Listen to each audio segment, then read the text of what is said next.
And a word needs to be said here about failure. You have to understand that you don't fail at anything in life. You can't fail at anything. That's really an important notion. Everything you do produces a result. If you take a golf ball and put it up on a golf tee and you swing at it and it dribbles off to the side, you haven't failed. You've produced a result. The question isn't whether you're willing to fail or not, or what you do, or whether or not you're a failure. The question is, what do you do with the results that you produce in your life? If you weigh 300 pounds and you want to weigh 125 pounds, you haven't failed. You've produced massive results. The question is, what do you do with the results that you have produced?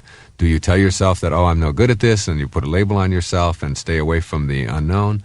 Or do you make an effort to learn from what you've produced? I'll give you an example on the tennis court. My doubles partner made a bad shot, and he screamed something out, called himself a name. He said, "Ah, you jerk, you dummy." He was talking to himself. And I stopped and I said, "Lenny, I really don't appreciate it when somebody calls my partner a jerk and a dummy." I said, "Who was that? Who was doing that?" He said, "What do you mean?" I said, "Well, whoever it is that's calling my partner a jerk and a dummy, I'd like you to get in touch with him and remind him that he's a beautiful guy and he just didn't hit the shot the way he wanted to. I'd like you to tell that person that. It's like a reminder that when you call yourself a name, you know, you got two people going here. You got the person who's the recipient, the jerk, and you got the person doing the calling. Well, you want to get those two in balance. You want to get those two in harmony. You want that person, whoever that is saying, you jerk, to say, you're allowed to make an error in tennis. You have to do it. Nobody goes through a whole match without making errors.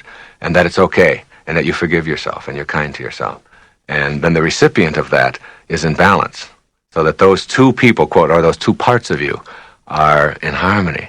Because if the part of you that's calling you a jerk, if the recipient of that begins to believe that, then you start acting on what you hear and what you believe. And pretty soon, everything that you say to yourself, if you call yourself a jerk enough, you're going to think that you're a jerk. And that's one of the problems with self-esteem. It's people who have really talked to themselves in such a way that the self and the I, which we've separated, they become the same. And so the person who's doing the calling believes that they're a jerk, and the person who's the recipient believes it. And if they had an observer there, if that I who was doing that instead was saying, you know, you're pretty terrific. You know, you make some mistakes. All of us do, but that doesn't mean that you're bad and that you're not any good. And you get those two in harmony so that you are never calling yourself anything but what you would like to be. And the more you do that, the more that you'll be in harmony. And you don't learn these things through instruction. You don't learn these things by somebody else telling them to you. You've got to learn them through the direct experience of it. It's almost as if God said, all right, here you are.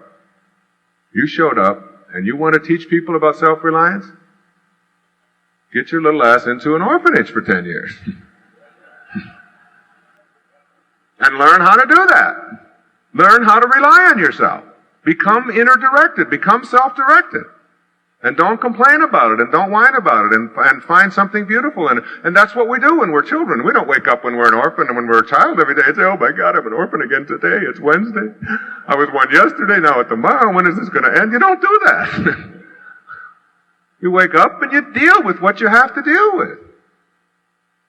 And you get on with your life.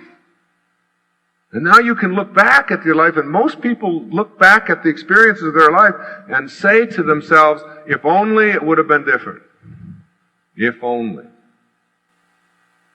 And there is no if only in there. It was all in order. Life gives exams. Bernie and I and Joan had dinner together last night, and we were talking about the variables that we see in highly successful people. And I said, finally, you know, there's a thread that runs through all of this. There are people who go through life and have really tough experiences. Most of the time when you read about people who abuse their children, and you interview them, you find that, what? They were abused as children. I mean, it's something that you all know. You can shout it out. And then there are some who were abused as a child. And I was one, not viciously, but on some occasion. And while this is happening, you make an inner vow that this isn't going to be anything I'm going to partake in. And I would never do this to one of them. Like, you learn from it, or you repeat it. You take the things that come along, and when you get to that spiritual place in your life, you begin to see that these things all have great lessons in them. And instead of saying to yourself, why is this happening to me? Isn't this awful, poor me? You begin to say, what do I have to learn from this? Because you have banished the doubt that this is some sort of freak accident that you're in, and you begin to see that this is an intelligent system that you're all a part of.